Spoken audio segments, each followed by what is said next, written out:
Hello दोस्तों, आप सभी का स्वागत है एनीमे की इस दुनिया में। तो इस एपिसोड की स्टार्टिंग में एलेनोर को एक बबल में कैद दिखाया जाता है। आगे एनोस के पूछने पर एलेनोर बताती है कि वो एक ह्यूमन स्पेल है जो हीरो एकेडमी के सभी स्टूडेंट्स को अपने मैजिक से कंट्रोल करती है, जिससे एनोस समझ जाता है कि वो ही है जो हीरो कानून के सभी पुनर्जन्म वाले रूप को हील कर रही है। लेकिन एनोस को इस बात से कुछ ज्यादा टेंशन नहीं होती है, बल्कि उसे टेंशन होता है उस खतरनाक स्पेल का जिसे जेसिका ने एक्टिवेट किया है। वो तो अभी क्योंकि एनोस ने टाइम को रोक रखा है, इसीलिए स्पेल का कोई असर नहीं हो रहा है। मगर जैसे उसने टाइम को फिर से स्टार्ट किया तो सारे स्टूडेंट्स जेसिका के स्पेल की वजह से एक एक करके ब्लास्ट होने लगेंगे, जिस पर एलेनोर कहती है कि अगर तुम मुझे यहाँ से बाहर निकालते हो तो मैं जेसिका के स्पेल को डीएक्टिवेट कर दूंगी। जिसे सुनकर एनोस तुरंत एलेनोर को उस गोले से बाहर निकालता है और बाहर निकलते ही वो तुरंत जेसिका के स्पेल को डीएक्टिवेट करते हुए सभी स्टूडेंट्स को फिर से नॉर्मल कर देती है। जिसके बाद एलेनोर कई सारे जेसिकास को रिवील करती है जो कि बबल्स में कैद थे, जिसे देखकर एनो समझ जाता है कि एलेनोर यहाँ पर ह्यूमन क्लोनिंग का काम करती है। आगे एलेनोर ये भी बताती है कि इस सिस्टम को 2000 साल पहले हीरो कानून के जनरल ने बनाया था, यानी कि जग्गा ने। जग्गा डीमंस को इतना ज्यादा हेट करता था कि उसने ही हीरो एकेडमी बनाई थी ताकि वो इंसानों को डीमंस के प्रति हमेशा भड़काता रहे। साथ ही में उसी ने आस्क नाम के मैजिक को मैनिपुलेट किया ताकि वो उसका यूज करके भोली भाली जनता का मैजिक शेयर यूज करके पावरफुल हो सके। और कंपटीशन के दौरान जो आवाज सभी को सुनाई दे रही थी ना, वो भी और किसी की नहीं बल्कि जग्गा की ही थी। साथ ही में एलेनोर यहाँ पर यह भी बताती है कि हीरो कानून को जग्गा के इस नापाक इरादों के बारे में पता चल गया था और इसीलिए उसने जग्गा को ये सब रोकने के लिए भी कहा। लेकिन जग्गा जो डीमंस को हमेशा हमेशा के लिए खत्म करना चाहता था, क्योंकि जग्गा की फैमिली को डीमंस ने स्वर्गलोक में जो भेज दिया था। अब क्योंकि हीरो कानून जग्गा के खिलाफ था, इसीलिए जग्गा ने कंट्रोल अपने हाथ में लेते हुए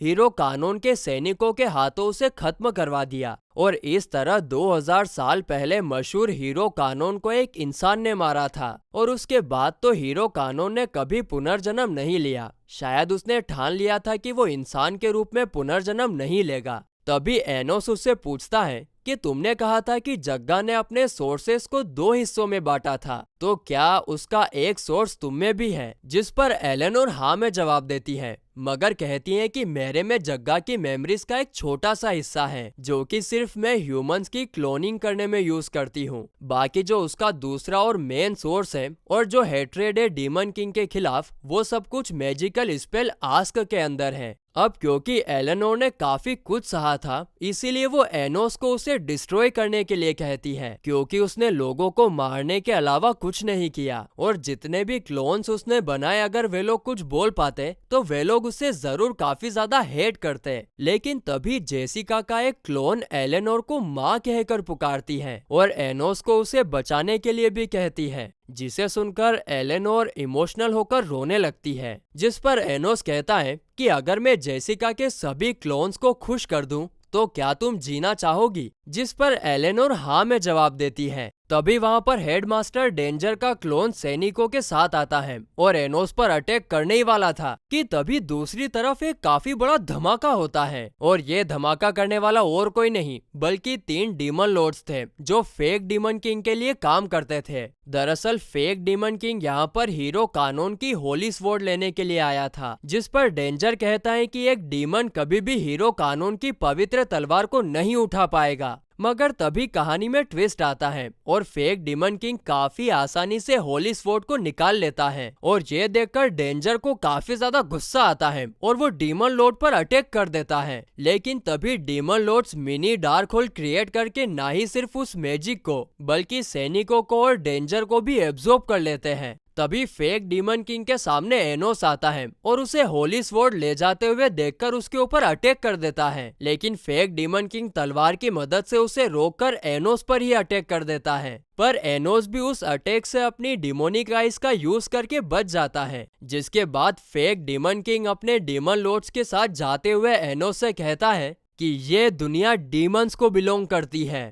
इसके बाद सीन शिफ्ट होता है और हम फेक डीमन किंग को प्रजा को भाषण देते हुए देखते हैं, जिसमें वो उन्हें बताते हुए कहता है कि 2000 साल पहले मैंने दोनों वर्ल्ड्स को सेपरेट करके काफी बड़ी गलती की थी, क्योंकि ह्यूमंस पिछले 2000 सालों में भी बिल्कुल नहीं बदले हैं, और इसीलिए आज मैं द डीमन किंग सभी को आदेश देता हूँ ह्यूमंस के खिलाफ लड़ने के लिए। आज हम ह्यूमंस का नामो निशान मिटा देंगे। जिसे सुनकर प्रजा काफी ज्यादा खुश होती है, क्योंकि उन लोगों को फाइनली उनका डीमन किंग मिल गया है। लेकिन उन्हें क्या पता कि ये साला फेक डीमन किंग है। तो दूसरी तरफ मेलहेस और आइविस दो डीमन लॉर्ड के साथ एनोस से मिलने के लिए आते हैं। वो उसे बताते हैं कि फेक डीमन किंग ने इंसानों के खिलाफ जंग छेड़ दी है, जिनसे लड़ने के लिए हेडमास्टर भी अपने सैनिकों के साथ निकल चुका है। अब ये सुनकर एनोस कहता है कि मैंने ये लड़ाई 2000 साल पहले अधूरी छोड़ दी थी, और इसीलिए तुम लोग इस लड़ाई से दूर रहो, मैं सब कुछ संभाल लूंगा। जिस पर मेलहेस कहता है कि माय लॉर्ड प्लीज ऐसा मत कीजिए, हमें उनके साथ लड़ने के लिए ऑर्डर दीजिए। तभी रूम में साशा, मीशा, फैन क्लब की सारी लड़कियां और ले भी इंटर होते हैं। दरअसल उन लोगों ने भी एनोस के साथ इस लड़ाई को लड़ने का मूड बना लिया था, जिसे देखकर एनोस काफी ज्यादा खुश होता है और बताता है कि कुछ टाइम के लिए आराम कर लो, हम लोग कल सुबह निकलेंगे। जिसके बाद हम मीसा को उदास खड़े हुए देखते हैं। उसे चिंता हो रही थी कि कहीं इस लड़ाई में उसे या फिर उसके दोस्तों को कुछ हो ना जाए। जिस पर ले वहां आकर उसे बताता है कि ये लड़ाई 2000 साल पहले की लड़ाई के मुकाबले कुछ भी नहीं है, इसलिए तुम चिंता मत करो। जिसे सुनकर मीसा को थोड़ा बहुत अच्छा लगता है। तभी ले उसके गले को टच करता है, जिसे देखकर मीसा को लगता है कि ले उसे किस करने वाला है, और इसीलिए रिएक्शन में वो भी उसे किस करने के लिए आगे बढ़ती है। लेकिन नहीं, यहाँ पर ले मीसा के पहने हुए लॉकेट का एक साइड निकालकर खुद पहन लेता है, यानी कि वो मीसा को प्रपोज कर रहा है, जिसके बारे में हमें पिछले एपिसोड में मीशा ने बताया था।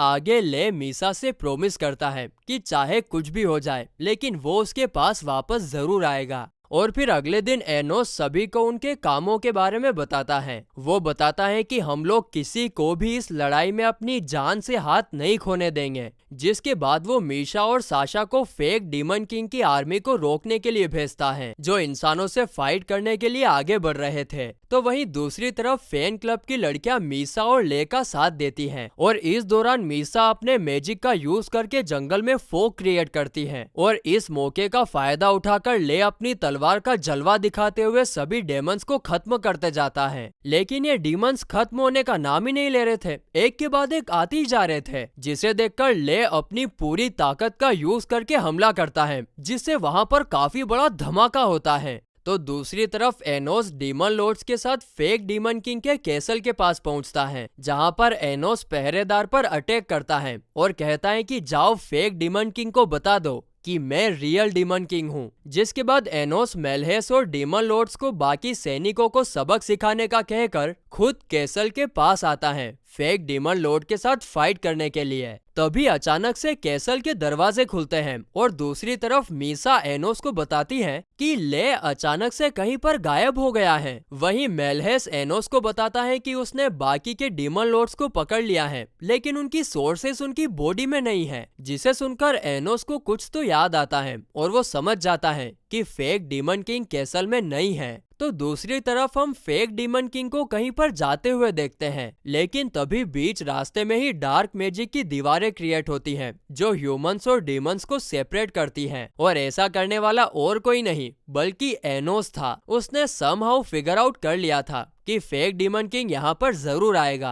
अब एनोस को देखकर फेक डीमन किंग हीरो कानून की होली स्वॉर्ड समन करके एनोस पर अटैक कर देता है, जिसे एनोस काफी आसानी से रोक भी लेता है। मगर उसे डीमन किंग की बॉडी पर कोई चमकदार चीज दिखती है। वो तुरंत उस चीज को छीन लेता है, और वो चीज और कुछ नहीं बल्कि वही लॉकेट था जो ले ने मीसा से लिया था। जिससे वो और हम समझ जाते हैं कि फेक डीमन किंग और कोई नहीं बल्कि ले है, जो हीरो कानून के मेन सोर्स का पुनर्जन्म है। और देवारा देवारा देवारा देवारा, बाप रे बाप, ये क्या हो गया? एक सेकंड में हालात बदल गए, जज्बात बदल गए, पता नहीं क्या क्या बदल गया। जिसे सुनकर फेक डीमन किंग अपना मास्क उतारता है और वो सच में ले ही निकलता है। मैं तो तुझे भोला मानुस समझता था रे, तू तो रावण निकला। आगे वो एनोस से पूछता है कि तुमने मुझे कैसे पहचाना। मुझे तो लगा कि मैं तुम्हें धोखा देने में कामयाब हो गया हूँ। जिस पर एनोस कहता है कि मुझे तुम पर उसी वक्त शक हो गया था जब तुमने इन लॉकेट्स को सिंगल सेल नेकलेस कहा था, जो कि सिर्फ और सिर्फ 2000 साल पहले पाए जाते थे। यानी कि तुम्हें अपने पास्ट के बारे में सब कुछ याद था, लेकिन तुमने मुझे कुछ नहीं बताया। और हाँ, दुनिया में सिर्फ ऐसे 2 ही लोग हैं जो होली स्वॉर्ड को उठा सकते हैं, एक तो शिन और दूसरा हीरो कानून। शिन काफी वफादार है और वो मुझसे कभी झूठ नहीं बोलेगा, इसीलिए मैं समझ गया था कि तुम ही हीरो कानून के पुनर्जन्म हो। लेकिन मुझे एक बात समझ में नहीं आ रही कि तुमने ये सब मुझसे छुपाया क्यों और डीमन के रूप में पुनर्जन्म क्यों लिया। जिस पर ले सिर्फ एक ही बात कहता है, जैसा कि तुमने कहा था कि इंसान कमजोर होते जा रहे हैं, सिर्फ वही मेरा रीजन है। और फिर इसी के साथ ये एपिसोड यहीं पर खत्म होता है।